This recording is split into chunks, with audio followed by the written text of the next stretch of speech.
Ողջույն։ Խորհրդարանական ընտրությունների արդյունքների վերաբերյալ հանրային դժգոհությունները չեն ավարտվում։ Ընտրողների գերակշիռ մեծամասնությունը արդյունքներից դժգոհ է։ Անգամ արդյունքներից բավարարվածների մեջ քիչ չեն նրանք, որ վստահ են, այդ տարածը Փաշինյանի ձայները չեն։ Նիկոլի ընտրողների եմ հանդիպել, որ ասում են. տեսար ոնց դզեց, փչեց մնաց։ Այսինքն, անգամ նիկոլականներն են հասկանում, որ այս հաղթանակը լեգիտիմ չէ։ Մարդիկ վստահ են, որ վարչապետի աթոռը դրան չի պատկանում, նա այլևս նախկին է, ուղղակի զորով պահում է։ Այ հենց դրա համար էլ իրավիճակը հանդարտվելու որևէ հնարավորություն չունի։ Իշխանազավթներն ասում են, բա եթե կեղծված է, ինչու 100 հազարավոր մարդիկ հենց հիմա հրապարակում չեն։ Այն, որ մեր երկրում բողոքի ցույցեր տեղի չեն ունենում, չի նշանակում, թե ժողովուրդը հաշտվել է։ Չի հաշտվել ու չի հաշտվելու։ Քաղաքացին համոզված է, որ հրապարակված թվերը իրենց կամքի հետ անգամ հեռավոր կապ չունեն, եւ այդ համոզմունքը մնալու է անկախ նրանից փողոցը լիքն է թե դատարկ է։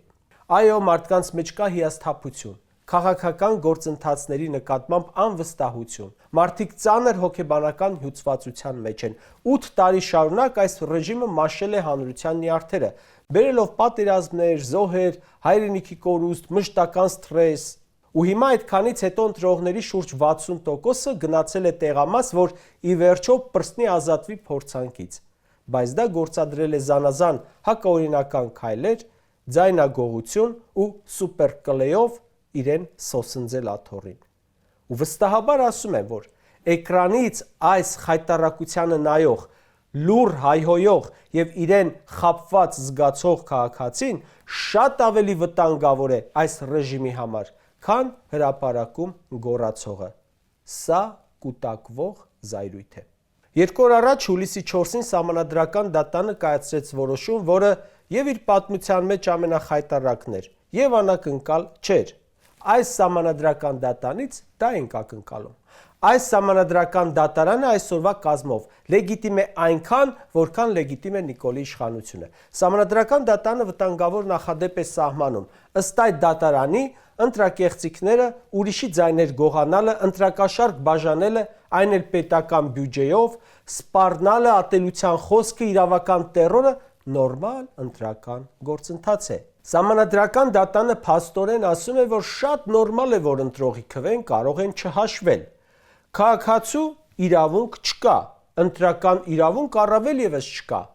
օրենք էլ չկա, կաշառքը նորմալ է, վարչական ռեսուրսի չարաշահումը խրախուսելի է, ատելության խոսքը ընդունելի է, բռնաճնշումները արդարացված են, այլ երկրների միջամտությունը ինքնիշխան Հայաստանի ներքին կյանքին եւս։ Իրավական ոչ մի արգումենտ, տրցակներով ներկայացված ոչ մի ապացույց եւ փաստ չաշխատեց, որովհետև դատանի դահլիճում ոչ թե արդարադատություն էր իրականացվում, այլ իշխանությանը հավատարմության երդման արարողություն։ Սահմանադրական դատանի այս բովանդակության որոշումը ասում է, ոչ լեգիտիմ են ընտրության արդյունքներն էլ, մեր որոշումն էլ։ Սահմանադրական դատանը ոչ թե Փաշինյանին լեգիտիմացրեց, այլ ինքը իրեն ապալեգիտիմացրեց եւ ոչնչացրեց։ Շատ վատ է ծառայամտությունը, երբ պաշտոնի նշանակվողը համարում է, որ ինքը այնտեղ հայտնվել է ոչ թե իր արժանինքների, գիտելիքների եւ պրոֆեսիոնալիզմի համար, այլ որպես լավություն եւ պետք է վարձահատույց լինի։ Ժողովուրդը կարող է մտածել, որ այս Սահմանադրական դատանի կազմը ընդհանրապես շնորհակալություն են հայտնել Փաշինյանին իրենց Սահմանադրական դատանի անդամ դարձնելու համար։ Այսինքն ոչ թե դատավոր, այլ պարտապան։ Սահմանադրական դատանը դատավոր կոչվածները, որոնց Փաշինյանը ժամանակին հավաքել էր անհասկանալի ՀԿ-ներից, փաստաբանական նեղ գրասենյակներից եւ այլ տեղերից։ Ժողովուրդը կարող է մտածել, որ հերթական շնորհակալություն են հայտնում Փաշինյանին, որոնք վերջ չեն ունենալու, քանի դեռ իրենք այդ պաշտոնին են։ Իսկ Նիկոլը իր պաշտոնին։ Այլապես, եթե Նիկոլը չլիներ, գուցե Արման Դիլանյանը շարունակեր կատարել Սահմանադրական դատանի աշխատակազմի իրավախորհրդատվական ծառայության պետի պարտականությունները կամ վարչական դատարանի դատավորի, բայց տեսեք, Սահմանադրական դատանի նախագահ է։ Արթուր Վաղարշյանը կարող էր մնալ որպես ԵՊՀ դասախոս, ինչպես հիմա է, բայց առանց Սահմանադրական դատանի դատավորի բարձր պաշտոնի։ Սեդա Սաֆարյանը կարող էր մնալ որպես մարտի 1-ի գործով Քլոյանենց փաստաբան կամ ավագ փորձագետ, բայց ոչ երբեք Սահմանադրական դատանի դատավոր, պատավատով։ Հովակիմ Հովակիմյանը կարող էր մնալ որպես նախագահի աշխատակազմում վարչության պետ, բայց ՍԴ դատավոր է։ Էդգար Շաթիրյանը կարող էր մնալ որպես ՄԱԿ-ի զարգացման ծրագրերի փորձագետ, բայց ՍԴ դատավոր է։ Պատկերացնում եք, Սահմանադրական դատանի դատավորների կեսից շատը կյանքում մի օր դատավոր չի աշխատել ու հիմա միանգամից բարձր դատարանում է։ Բա Նիկոլին նրանք մի անգամ շնորհակալություն ասելով կպրծնեն, այնքան հակասահմանադրական օրենքներ են նրանք սահմանադրական ճանաչել ու դեռ ճանաչելու են։ Փաշինյանը ստացավ իր ուզած թուղթը, իսկ դատավորները վճարեցին իրենց անձնական պարտքը։ Քաղաքացին ասում է. Սահմանադրական դատարանն ու սահմանադրությունը ինչ են կանում։ Եթե չեն աշխատում, ինչու են իզուր այդքան փող վատնում։ Եթե պետք է Նիկոլիդոյեն որոշում չկայացնեն, նախ հաղթի սահմանադրությունը, այդ պահապաններն ասեն նորմալ է։ Հենա թող այդ հսկայական շենքը փակեն, սարքեն հյուրանոց, Սահմանադրական դատանի կազմը կրճատեն, թողեն մի երկու անդամ, դրանց էլ տեղավորեն ՔՊ, Սայաթ Նովա փողոցի գրասենյակում, այնտեղ աշխատեն։ Շատ տրամաբանական տեսակետ է, ասեմ, որ այսօրվա Հայաստանի պայմաններում։ Ոստիկանությունը, քննչական կոմիտեն, դատախազությունը, հակակոռուպցիոն կոմիտեն, Սահմանադրական դատանը Նիկոլի ծանր հրետանիներն են, որոնց նա օգտագործում է ամեն մեկին իր հերթին։ Ինքնահռչակ այս իշխանության գործողություններն էլ որևէ կերպ չեն լիցքաթափում իրավիճակը։ Հակառակը ավելի են բորբոքում։